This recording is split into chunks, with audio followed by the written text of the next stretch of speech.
Good morning, Senator, on your Senate Bill 252. Thank you, Mr. Chairman and members. Members, this bill 252 has certainly been one of the bills that has brought a lot of conversation over the last 6 weeks since I filed the bill. And it's interesting, I didn't plan it this way, but it's interesting that today is Survivor Advocacy Day. And I am bringing this bill for multiple reasons. First of all, as the chair of Select Committee on Women and Children, and hearing so many testimonies of individuals who have become victims, and oftentimes it happening at a very early age.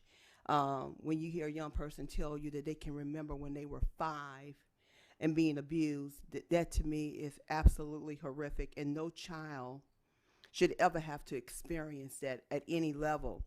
Oftentimes that behavior or that incident that happens to them leads to other behaviors that we begin to see either in school or with other things that begins to happen in their lives. Some things out of their control. What became very interesting to me is that many of the people that I thought would be in favor of the bill had some issues as well. And so I decided that I would kind of take a little bit further look at it. And then when I got the fiscal note, that concerned me even a little bit more so in terms of the increase that they say this would cost. But let me tell you something. The impact to a child's life when they have been victimized by an adult, there is no cost that can substantiate what they have experienced. And then what adds further injury to that oftentimes is that they are held to be silent. And so they have to walk and live with this thing in silence that begins to have unintended consequences because it comes out in some other form. I'm conflicted, honestly. You know, Senator Carter and I had a little brief conversation, and although it might have been a little bit in joking, I am a proponent of life. And he talked about, well, what if you found out somebody, you know, they get exonerated later and you have, the judge has decided to castrate them because of a charge. I said, well, there'll just be something missing. But then on the serious side, that would be hard to deal with if someone was convicted wrongly. For those individuals who were concerned about this only pertaining to males, it does not only pertain to males because there is a way that women can be impacted as well. And I was attempting to delve into all of that to make sure that that would be amended into this bill. Again, I'm kind of struggling to actually have to pull the bill back though, because too many kids, too many young people, and I struggle with an age that I thought would be a significant age. But again, it's not just happening to girls. It's happening to our little boys too. And oftentimes when it happens to boys, it's worse. Because they are told that they're supposed to man up even when they're a little boy and not say anything. This is a part of being a man. This is a part of being manhood, their manhood. And then it impacts them. And so I am going to pull it back.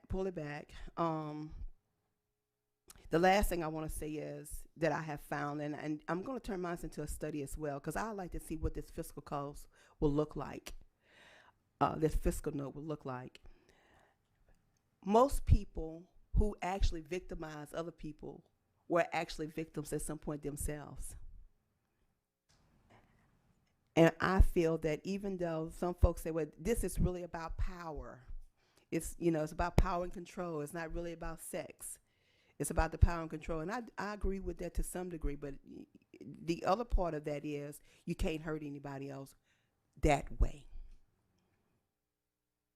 That has a long-lasting impact. And oftentimes, most people never get beyond it.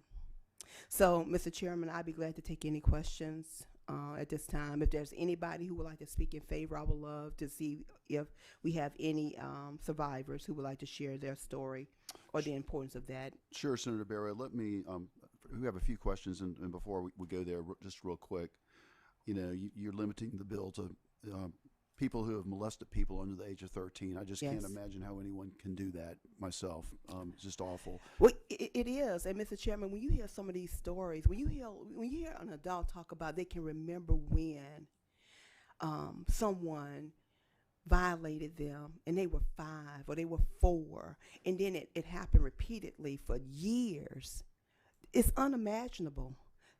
And most of the time it's with family members, unfortunately. You're right. Senator Ward for some questions.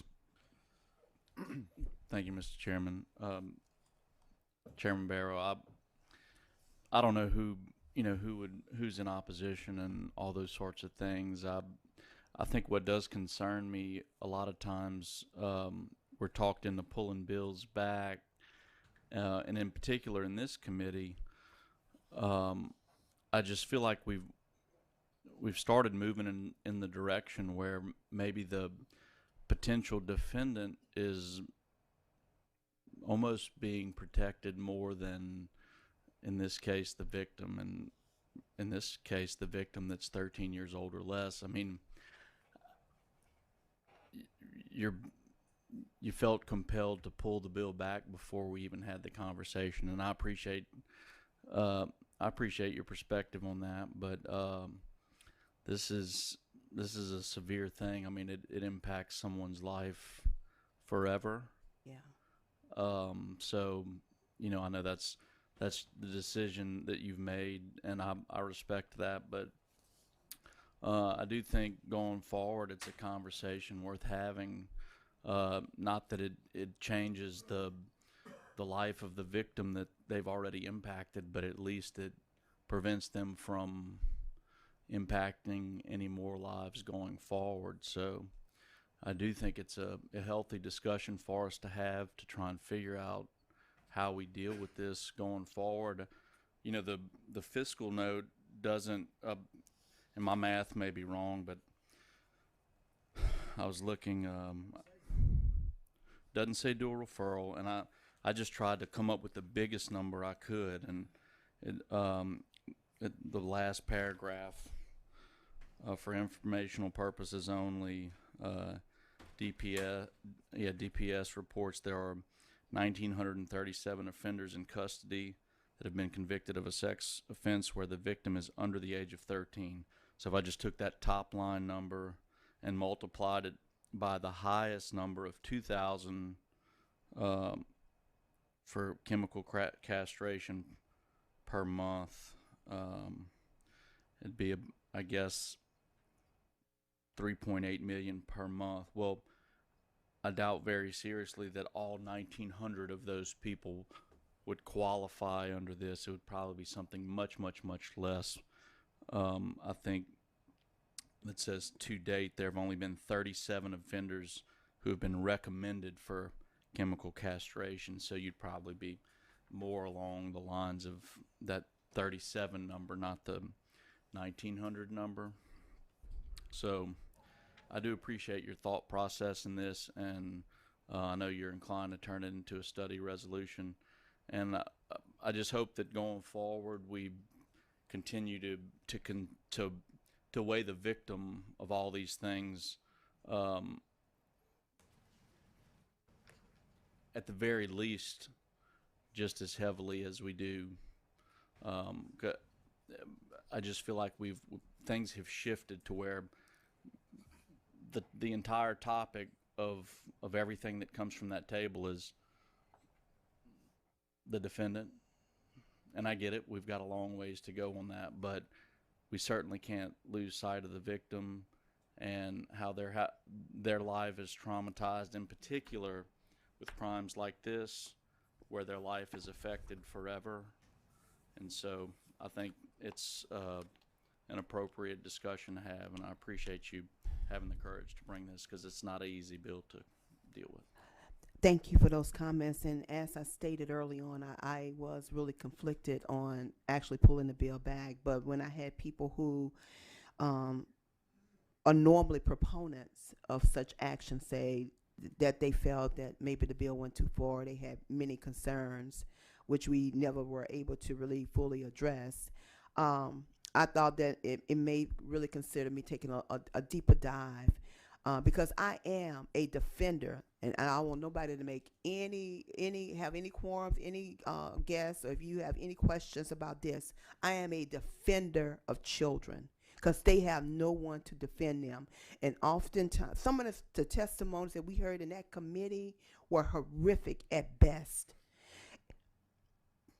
They were horrible, and then some of these young girls, because they were made to feel, and I'm saying the girls because these are the testimonies that we heard, because this action happened to them, they felt less than. So then they were beginning to be taken advantage of by other perpetrators who came into their lives, and then they became a part of human trafficking or a prostitute or whatever the situation may have become, because they felt less than because someone had made them feel bad about their body and had taken advantage of them. That to me is inexcusable, it's unacceptable, and again, I am going to be a defender of children. I will step back this year and let it become a study resolution, but you guys can rest assured that I will be coming back next year with something where I've taken everybody's thoughts into consideration. But at the end of the day, if it's not defending the children, then we would be on opposite sides with whomever that may be. Not you. Thank you, Senator Ward. Senator Mizell. Thank you, Mr. Chairman. Thank you. You and I heard a lot of those conversations Yes. together, and I think I was with you on this. I know you were. Because it's shocking to read it, only if you haven't heard from the victims. Yeah. And when you've heard from the victims, this is not such a bad idea. So I want to thank you for bringing the conversation up, because you are an advocate in every sense of the word, and I appreciate you. And I think this conversation, if people who've heard the victims are not speaking up, Yeah. nobody's going to speak up. That's right. So I really appreciate it, and I look forward to continuing the conversation. But we talk about deterrence all the time. Yeah, that's right. That's a deterrent. It's a deterrent. So I appreciate it. Thank But you, Mr. thank you, Chairman. Madam Pro Tem, and you certainly have been one of my strongest advocates. I feel like we become like two peas in a pod. He's in the pot. Thank you, Senator Mizell. Senator White. Thank you, Mr. Chairman. I think this, if you're going to pull it back, you probably got that bill out of this committee. Okay? Just so you know. I think you owe it to yourself to go to the AG's sex crime unit, like I have, and watch the videos they have of actually raping not little 16, 15-year-old girls that are trafficking. I'm talking about 4, 5, 3-year-old babies. Watch them rape one of those. See how you feel about this. I think people that are against your bill should have to look at that. It's the most repulsive thing I ever watched in my life. I went to a garbage can and threw up. There are people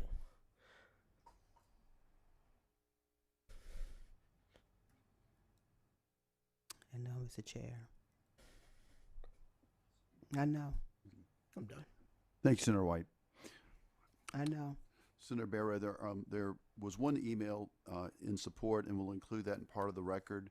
There are some red cards that I'll read in, and we'll give them, even though you are going to defer it today, I'll give them an opportunity to say something briefly unless they'd like to waive. I'd like to hear from them. Very well. Morgan Lamondre is here in opposition and would like to speak. Would you still like to speak, Ms. Lamondre? Come on up to the table.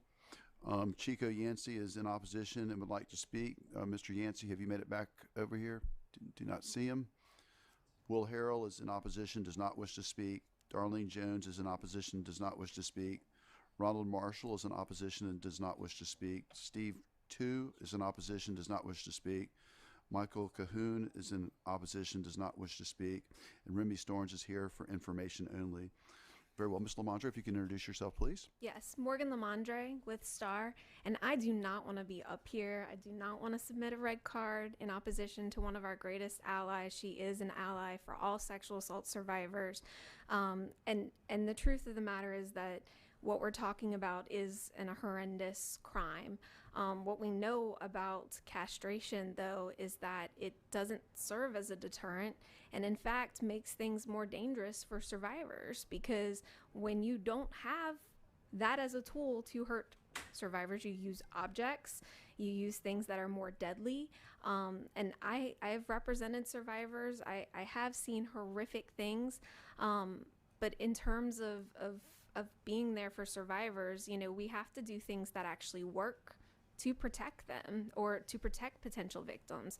This isn't one of those things, but we do have chemical castration. There has been some studies to show that that does help with certain types of recidivism, but it's very limited. So I'm just fearful, based on the studies, that this would make things more dangerous, because when you don't have that, what do you resort to then with objects and things that actually make it more deadly force or, you know, potential victims? And so this isn't, I mean, we're a victim service provider. We represent sexual assault survivors. We absolutely have seen, heard, and experienced the most horrendous acts of violence with children, with adults, with teens. We've seen it all.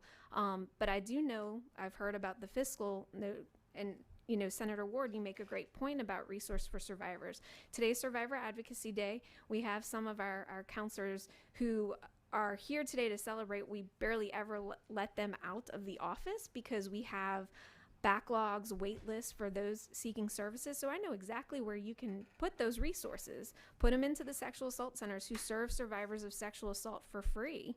We are on tremendous wait lists right now, and we can't get to all of the survivors because they need services. And so I appreciate everything Senator Barrow and Senator Mizell have done. They are advocates for survivors and seek to protect them. And I do believe there are survivors you talk to that there's a natural desire in terms of certain levels of you know, just being upset and angry and wanting to do this. But it doesn't practically serve as like any kind of deterrent for future crime. So I'm happy to answer any questions. It's very hard to be to put a red card in for Senator Barrow. I don't want to be up here doing so. We appreciate your comments and for you coming forward today. There are no questions. The board is clear. Thank you. Thank you. Senator Barrow, unless you want to say anything else, we'll go ahead and take up your motion to voluntarily defer this bill. I am. And this is one of the reasons why I am going to do the study. And I appreciate Ms. LeMondre, because we definitely agreed on more things than we disagree on. But I do disagree. I don't know if I agree with the fact that it's not a deterrent. I do know that sex is a power thing. But I don't know if it truly will not serve as a deterrent. I don't know if people will use objects. This is one of the things I think I read in one of the emails. And so we would take the time to take a look at that and look at if there's data that can actually substantiate that.